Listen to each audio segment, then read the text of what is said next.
Hello friends, welcome to my channel. இன்றைக்கி இந்த மாதிரி ஒரு சில்க் ப்ளவுஸில் எப்படி எம்ப்ராய்டரி பண்ணலான்ட்டு பார்ப்போம்.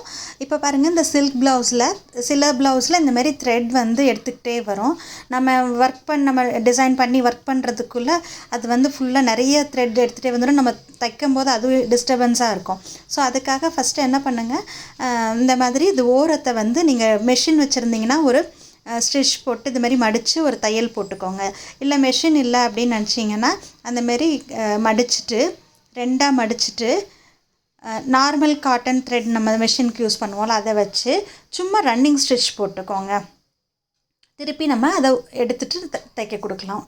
ஸோ இந்தமாரி ஈஸியாக சின்ன சின்ன ஸ்டிச்சஸாக இந்த மாதிரி போட்டுக்கோங்க. லாங்காகவும் போட்டுக்கலாம். உங்களுக்கு அந்த மடிப்பு நல்லா 2 தடவை மடிச்சுட்டு இந்தமாரி ஸ்டிச் போட்டுக்கோங்க. போட்டுட்டிங்கன்னா நீங்கள் அந்த ஸ்லீவ்ஸ் தைக்கும் போதோ நெக்கு தைக்கும் போதோ அந்த த்ரெட் வந்து உங்களுக்கு டிஸ்டர்பன்ஸாக இருக்காது, நிறைய எடுத்துகிட்டு வராது. ஸோ நான் அந்த பாருங்கள், இந்தமாரி நான் தைச்சிட்டு அந்த துணியை இப்போ ரெண்டாக மடிச்சுட்டு அதை சென்டர் பார்த்து ஸ்லீவ்ஸ்க்கு டிசைன் இங்கே வரைய போகிறேன். நான் ஸ்லீவ்ஸோட டிசைன் மட்டும் இப்போ பண்ண போகிறேன். நீங்கள் நெக்குக்கும் இதே யூஸ் பண்ணிக்கலாம். இதோட டிசைன் இது தாங்க. நீங்கள் ஸ்க்ரீன்ஷாட் எடுத்துகிட்டு யூஸ் பண்ணிக்கலாம். பிரிண்ட் அவுட் கொடுத்தீங்கன்னா 12 இன்ச்சஸ் அளவுக்கு நீங்கள் கொடுங்க. அப்புறம் எக்ஸ்ட்ரா உங்களுக்கு அதோட ஜாஸ்தி இருந்ததுன்னா 2 பக்கமும் கோடு எக்ஸ்டெண்ட் பண்ணிக்கோங்க. இது 12 இன்ச்சுக்கு அளவுக்குள்ளே கரெக்டான அளவு. அந்த அளவுக்கு நீங்கள் பிரிண்ட் அவுட் நார்மல் A4 பேப்பர்லேயே பிரிண்ட் அவுட் எடுத்திங்கன்னா இதே டிசைன் கிடைக்கும். அப்புறம் நீங்கள் ட்ரேஸ் எடுத்து யூஸ் பண்ணிக்கலாம். இப்போ பாருங்கள், நான் இதை வந்து ஃபஸ்ட்டு அந்த சென்டர் பார்த்து ஸ்லீவோட சென்டர் பார்த்து நான் இந்த டிசைனை ப்ளேஸ் பண்ணிக்கிட்டு அப்புறம் உள்ளே ஒயிட் கார்பனை இன்சர்ட் பண்ணிவிட்டு மேலே நீங்கள் இந்தமாரி காலி ரீஃபில் இருக்கிற பென் வச்சு பண்ணால் நல்லா ஷார்ப்பாக உங்களுக்கு அதை இம்ப்ரெஷன் கீழே கிடைக்கும். அதனால் அந்தமாரி நீங்கள் வரைஞ்சிக்கோங்க. பாருங்கள், இதே மாதிரி 2 சைடும் ஸ்லீவ்ஸ்க்கு வரைஞ்சிக்கிட்டேன். இப்போ நான் இது வந்து இந்தமாரி 3 கலர்ஸ் எடுத்துருக்கிறேன். சாரியில் இருக்கிற காம்பினேஷன் எதுனாலும் நீங்கள் எடுத்துக்கிட்டு நான் லீவ்ஸ்க்கெல்லாம் ஃபுல்லாக ஸ்டெம் ஸ்டிச் வச்சு பண்ண போகிறேன். ஸ்டெம் ஸ்டிச் நிறைய இடத்துல பார்த்துருக்கோம். இந்த மாதிரி ரிவர்ஸில் சின்ன சின்ன ஸ்டிச்சஸாக ஃபஸ்ட்டு ஸ்டிச்சை ஒட்டி போட்டுகிட்டே வரணும். நான் அதில் கொடுத்துருக்குற ட்ராயிங்கில் கொடுத்துருக்குற அவுட்லைன் ஃபுல்லாகவே ஸ்டெம் ஸ்டிச்சில் ஒரே கலரில் இந்த மாதிரி பண்ண போகிறேன். இந்தமாதிரி சின்ன சின்ன ஸ்டிச் போட்டு அழகாக இருக்கும் பார்க்குறதுக்கு. இந்தமாதிரி லெஃப்ட் சைடில் பிடிச்சிக்கோங்க. பிடிச்சிட்டிங்கன்னா சிக்கல் இல்லாமல் ஈஸியாக போட முடியும். ஊசி மேலே இருக்கணும், நூல் கீழே இருக்கணும். ஸோ எட்ஜ் வரும்போது கரெக்டாக கீழே விட்டுட்டு திருப்பி பக்கத்தில் வெளியில் எடுக்கணும். நான் இப்போ எடுத்து காமிக்கிறேன் பாருங்கள்.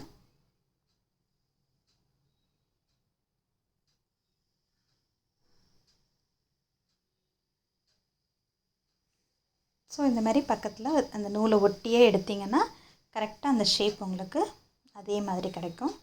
ஸோ இது ஃபுல்லாக போட்டுக்கோங்க.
ஸோ இந்த மாதிரி ஃபுல்லாக ஸ்டெம்ஸ் அந்த லீஃப் எல்லாமே கரெக்டாக போட்டுக்கோங்க. போட்டுட்டு இந்த ஃப்ளவர் எப்படி பண்ணணும் அப்படின்ட்டு காமிக்கிறேன். இதுக்கு வந்து நான் லேசி டேஸியில் பண்ண போகிறேன். லீவ்ஸ்க்கு வந்து 3 ஸ்ட்ராண்ட்ஸ் எடுத்துருக்கிறேன். 3 ஸ்ட்ராண்ட் எடுத்து பண்ணியிருக்கேன். இதுக்கு வந்து 6 ஸ்ட்ராண்ட்ஸாக அப்படியே எடுத்துருக்கேன். ஆங்கர் த்ரெட்டு தாங்க, ஆங்கர் த்ரெட்டில் தான் பண்ணுறேன்.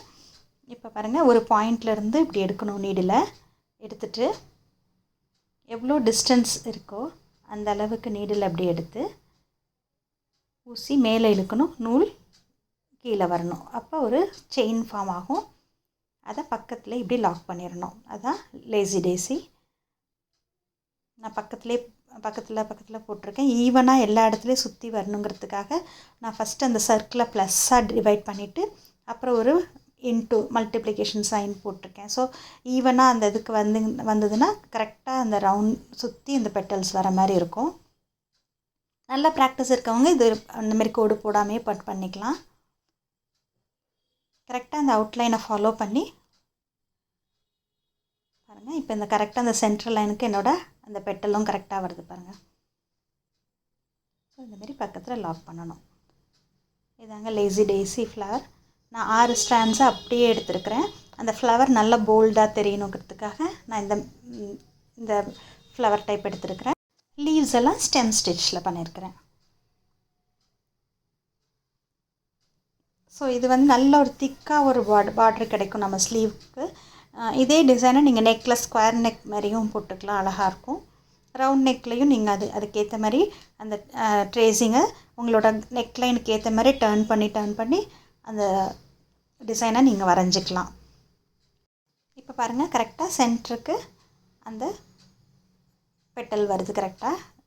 அதே மாதிரி மீதம் இருக்கிறதையும் முடிச்சுக்கோங்க. இப்போ பாருங்கள், நடுவில் நான் ஒயிட் கலர் த்ரெட்டில் 12 ஸ்ட்ராண்ட்ஸ் எடுத்துகிட்டு ஊசி இந்த மாதிரி எடுத்துகிட்டு லெஃப்ட் ஹேண்ட் சைடில் பிடிச்சி ரைட் ஹேண்ட் சைடில் இந்த மாதிரி நூலை சுற்றிக்கணும்.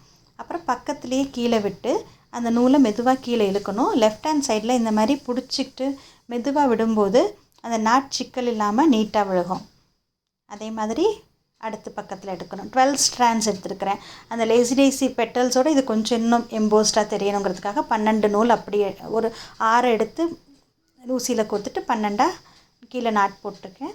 ஸோ இந்த மாதிரி பாருங்கள், லெஃப்ட் சைடில் இந்த மாதிரி லெஃப்ட் ஹேண்டில் பிடிச்சிக்கிட்டு ரைட் ஹேண்டில் கீழே ஊசியை இழுக்கணும். அப்போ இந்த மாதிரி ஒரு ஹோல்டு வச்சுக்கிட்டிங்கன்னா கடைசி வரும்போது மட்டும் விட்டிங்கன்னா சிக்கல் இல்லாமல் விழுகும் அந்த நாட். ஒரு தடவை நாட்டில் சிக்கல் விழுந்துருச்சுன்னா அதை எடுக்கிறது ரொம்ப கஷ்டம்.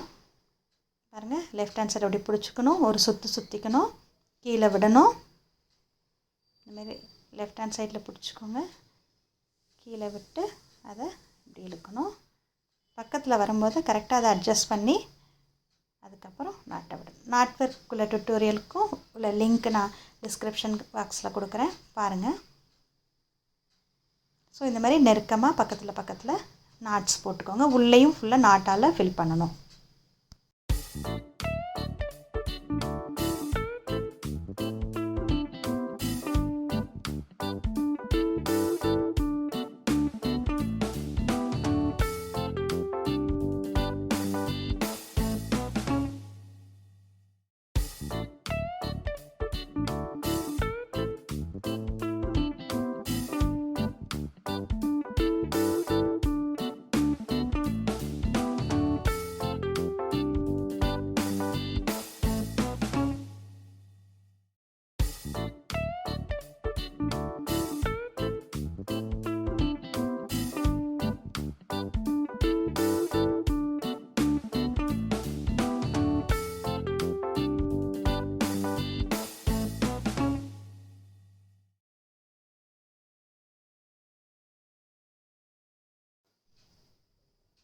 ஸோ இந்த மாதிரி ஃபுல்லாக இந்த கேப் ஃபில் பண்ணுற அளவுக்கு இந்த நாட் போட்டுக்கணும்.